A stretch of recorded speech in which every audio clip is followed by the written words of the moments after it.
भारत के 37,600 करोड़ रुपए स्विस बैंकों में जमा। 2023 के मुकाबले हुआ 3 गुना इजाफा। यह पैसा आखिर किसका है और कहां से आया? क्या स्विस बैंक में जमा ये सारा पैसा काला धन है?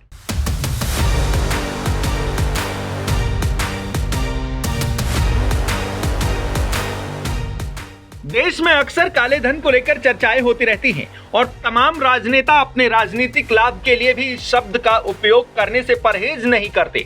इसी काले धन पर रोक लगाने के नाम पर भारत सरकार ने नोटबंदी जैसा बड़ा फैसला भी लिया था, लेकिन अब यह काला धन एक बार फिर सुर्खियों में आ गया है। दरअसल स्विस बैंक ने बीते दिनों एक लिस्ट जारी की है, जिसमें साफ तौर पर बताया गया है कि स्विस बैंक के अंदर भारत की कंपनियों और बड़े लोगों के कुल 37,600 करोड़ रुपए जमा हैं। ऐसे में जानना अहम हो जाता है कि क्या कहते हैं बीते सालों के साथ स्विस बैंकों में भारतीय पैसों के आंकड़े। स्विस बैंक में भारत के पैसे 2024 में 37,600 करोड़ रुपए जमा। 2023 की तुलना में हुए 3 गुना ज्यादा इजाफा। 2021 में करीब 41,000 करोड़ रुपए हुए जमा। 2006 में सबसे ज्यादा 69,000 करोड़ था आंकड़ा। व्यक्तिगत पैसा कुल जमा पैसों का महज 10%। मेन सोर्स बॉन्ड्स, सिक्योरिटीज, बैंकों के पैसे आदि। स्विस बैंक की लिस्ट आने के बाद काले धन और कई सारे अन्य मुद्दों को लेकर चर्चाएं तेज हो गई हैं और साथ ही सवाल उठ रहे हैं। कई सवाल। पहला सवाल ये कि आखिर ये पैसा किसका है और कहां से आया? स्विस बैंकों में जमा ये पैसा भारतीय लोगों और कंपनियों का है, लेकिन व्यक्तिगत ग्राहकों के खातों में जमा राशि कुल रकम का सिर्फ 10वां हिस्सा ही है। बाकी पैसा बैंकों, वित्तीय संस्थानों, बॉन्ड्स और सिक्योरिटीज जैसे रास्तों से आया है। लेकिन एक सवाल ये भी खड़ा होता है कि अगर ये पैसा भारतीय लोगों और बैंकों का है तो स्विस बैंकों में क्यों जमा है? इसके कई सारे कारण होते हैं। भारतीय स्विस बैंकों में पैसा जमा क्यों करते हैं?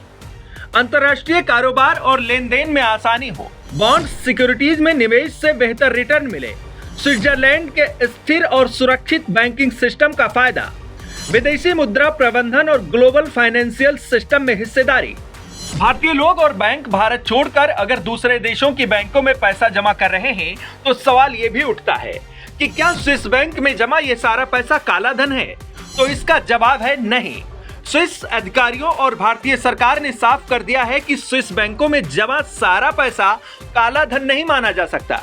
बीते दिन जारी किए गए आंकड़े स्विस नेशनल बैंक के अधिकारी रिकॉर्ड से हैं, जो बैंकों की देनदारियों को दिखाते हैं। इसमें वो पैसा शामिल है जो भारतीय एनआरआई या अन्य लोग तीसरे देशों की कंपनियों के नाम पर जमा करते हैं। स्विस अधिकारियों का कहना है कि वो भारत के साथ किसी भी तरह की टैक्स चोरी और धोखाधड़ी के खिलाफ लड़ाई में सहयोग करते हैं। फिलहाल स्विस बैंकों में जमा सारा पैसा काला धन नहीं है, लेकिन अगर कोई ऐसा करने की सोचता है तो सवाल यह है कि क्या सरकार काले धन को लेकर कोई कदम उठा रही है? जी हाँ, भारत और स्विट्जरलैंड के बीच 2018 में वित्तीय जानकारी साझा करने का समझौता है। इसके तहत स्विस बैंकों में भारतीयों के खातों की जानकारी हर साल भारत को दी जाती है।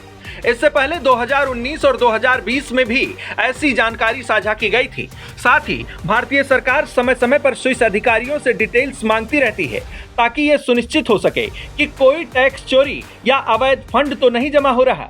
जैसा कि एसएनबी के आधिकारिक आंकड़े सामने आए हैं और उनमें साफ है कि पिछले साल की तुलना में इस साल 3 गुना पैसा स्विस बैंकों में जमा हुआ है। तो सवाल यह भी उठता है कि क्या स्विस बैंक में पैसा बढ़ना चिंता की बात है? स्विस बैंक में ज्यादा पैसा जमा होना यूं तो चिंता की बात नहीं है, क्योंकि अपने आप में गलत नहीं है। ये वैध कारोबारी निवेश, विदेशी व्यापार या वित्तीय संस्थानों की गतिविधियों का हिस्सा हो सकता है।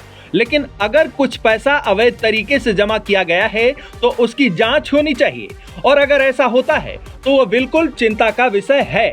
इन सभी चर्चाओं में वो शब्द चर्चा का केंद्र बिंदु भी रहा है, स्विस बैंक। सवाल ये उठता है कि क्या स्विस बैंक और इसका इतिहास रहा है?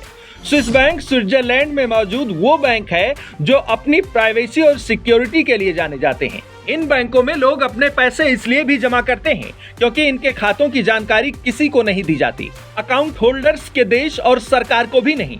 ये बैंक अपने कस्टमर डिटेल्स सीक्रेट रखते हैं और इसी वजह से इन बैंकों को दुनिया भर के अमीर लोग, कारोबारी और कभी कभी गलत काम करने वाले लोग भी अपने पैसे रखने के लिए चुनते हैं।